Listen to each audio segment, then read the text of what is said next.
Good day, SS3 students. You are welcome to another online civic class. Today, we'll be discussing popular participation. I repeat, today's topic will be discussing popular participation. So, let's quickly see the definition of popular participation. Now, before we talk about the definition, I want us to see each word of it of the topic. We see on our screen we can see popular, and the other word we can also see is participation. Now, when we see the word popular, it means common. It means done by majority. Now, when something is popular, it means is what maybe done by majority. The done can be known by majority or maybe carried out by majority. Now, why the participation is the act of being involved in something. So, now knowing the difference, knowing the meaning of the two words, then let's go into the meaning, the definition of popular participation. Now, popular participation is the dynamic incorporation of the people in the economic and social as well as political life of a country. Now, I will repeat the definition again.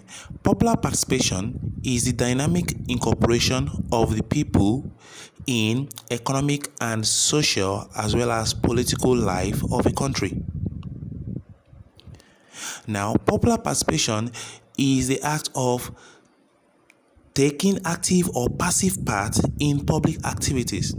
Now, that means that popular participation, while carrying out popular participation or getting involved in popular participation, it can either be active or passive. Now, your action can be either active participation or passive participation.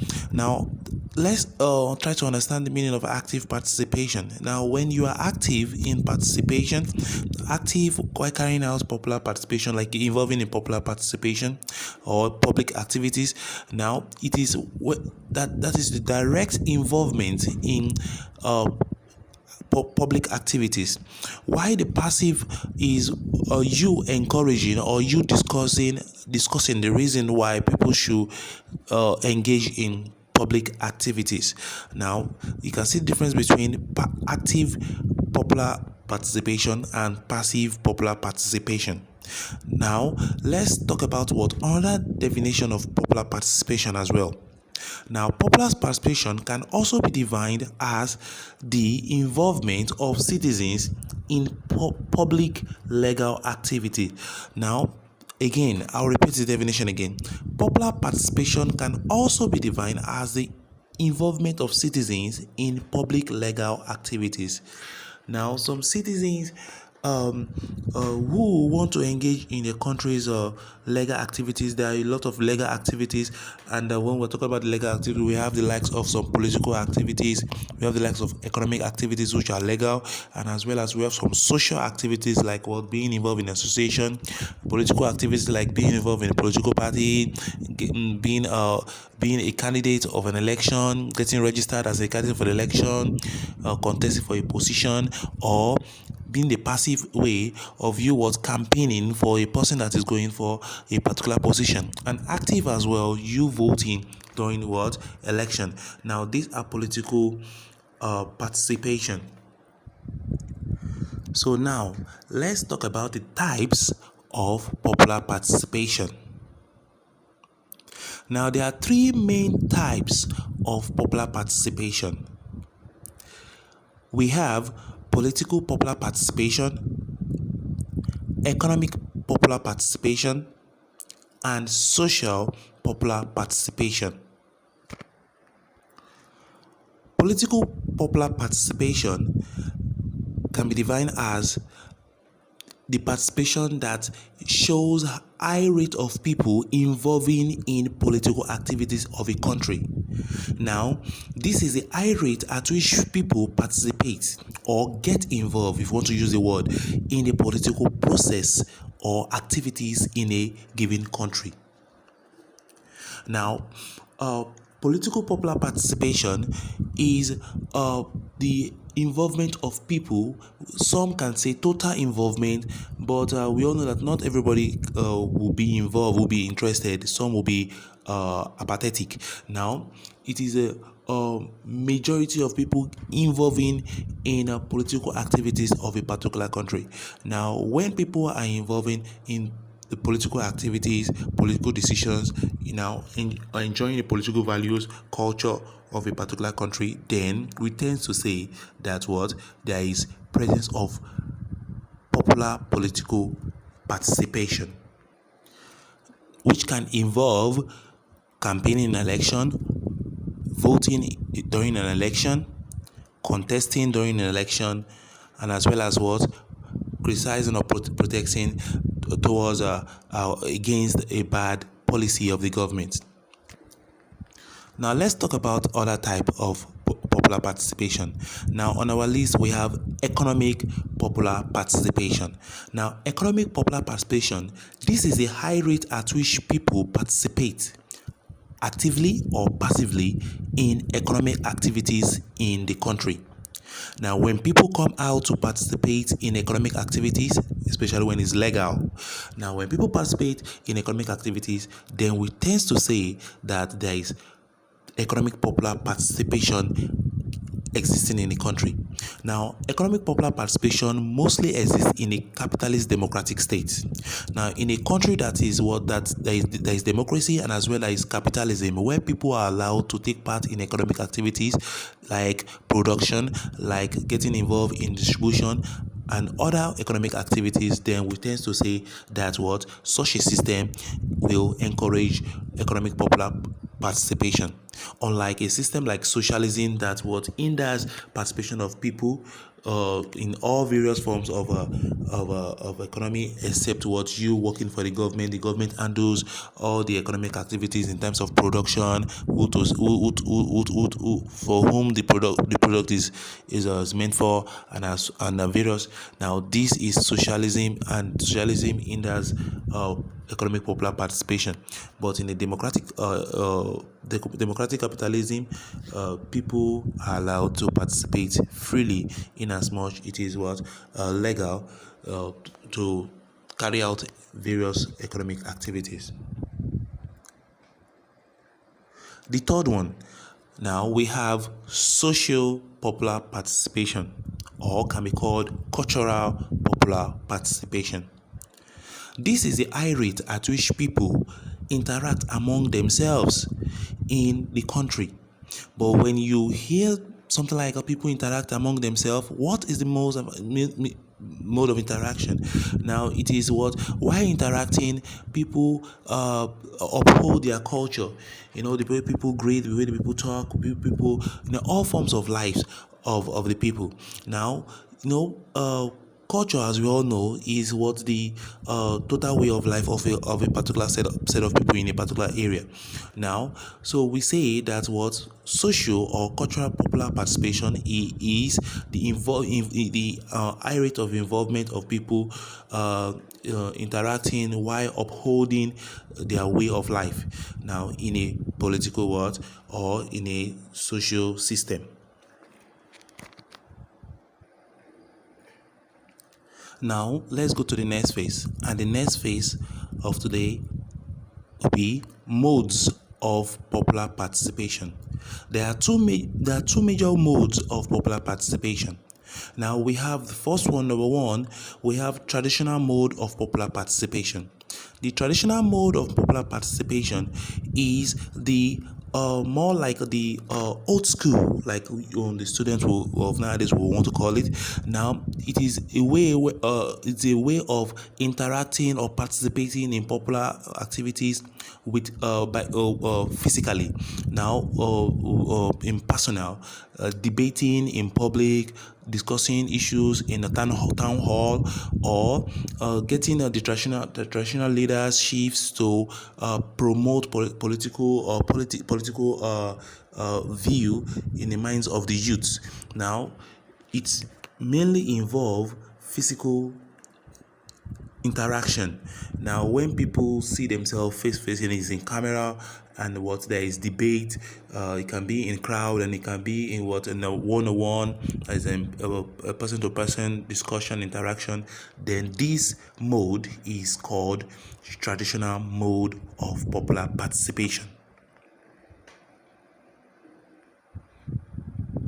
The second mode is modern mode of popular participation. The modern mode of popular participation is the mode of popular participation that involves technology, especially social media. Now, people use social media to express their opinions. Now, for example, some people call on TV programs via their phones, and as well radio programs. Sometimes some people even discuss issues, lay comment on social medias.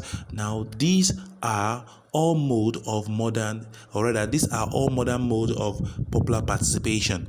Now you can see the difference between the traditional mode of popular participation and the modern mode of popular participation. The traditional mode of modern participation involves you seeing the person physically, while the modern mode is the making use of what technological devices, communication devices to communicate. So it is faster though, and it spreads faster than the traditional mode of popular participation.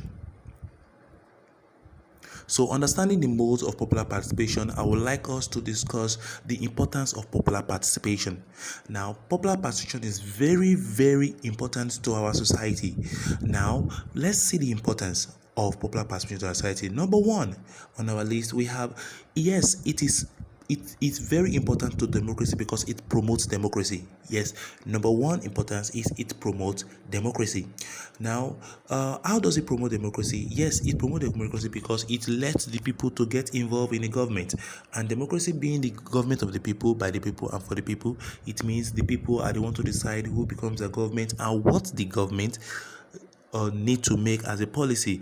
Now, people need to be satisfied. The government is for the people and not for the government itself. Number two, it helps to strengthen unity in the midst of diversity in a country. Yes. Now, when popular participation happens, people from various tribes and various regions and areas come together, not looking at the tribe, not looking at their areas, but having similar opinion, and coming out in public to display their opinions, their decisions. Now, this usually gets into public opinion, and it unites people in a given society. Yes, number three, it prevents illegitimate government. Yes. Now, how does it prevent illegitimate government? Yeah, it prevents illegitimate government because people go all out to vote for their preferred candidates. Now, when people go all out to vote during election, they vote for their preferred candidate, and these candidates come into power, and they all make up government, and that means the people support the government because they are the one that chose the government. So that means the government is legitimate. So there is no room for any illegitimate government, in as much people come out all to vote.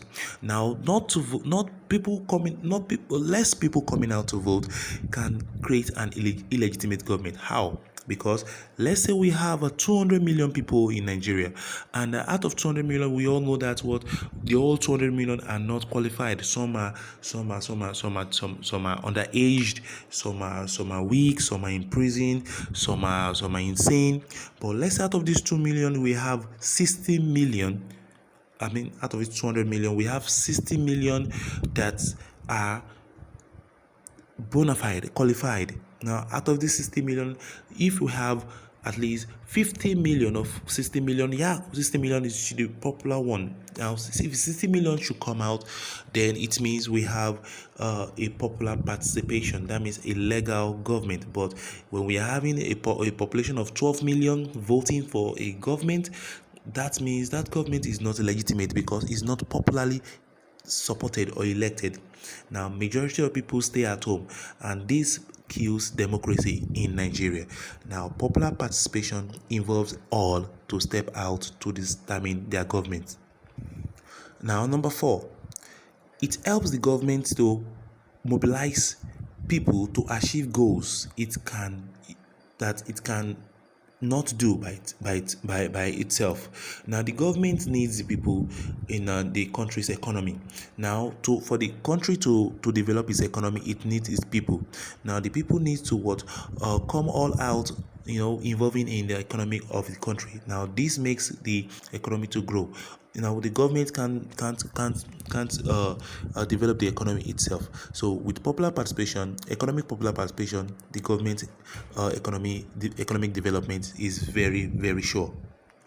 Number five, it enhances social civic understanding and the responsibilities of citizens to their country.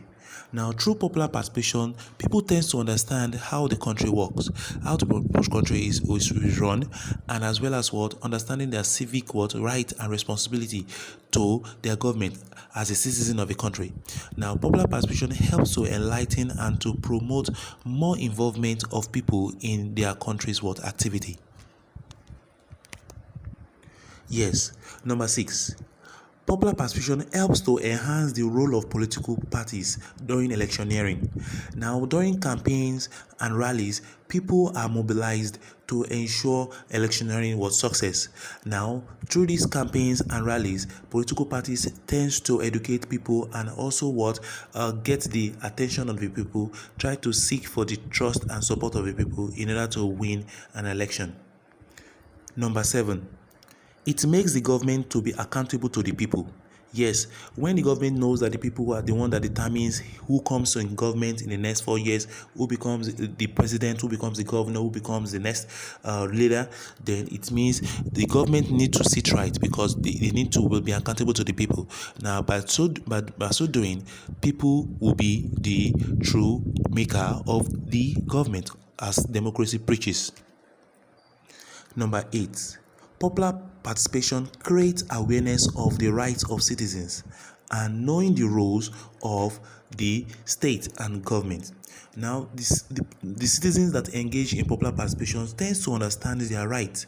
Now, while involving and participating with others, now they tend to understand their rights, and also by so doing, they also tend to know that the government has some responsibilities that the government needs to carry out.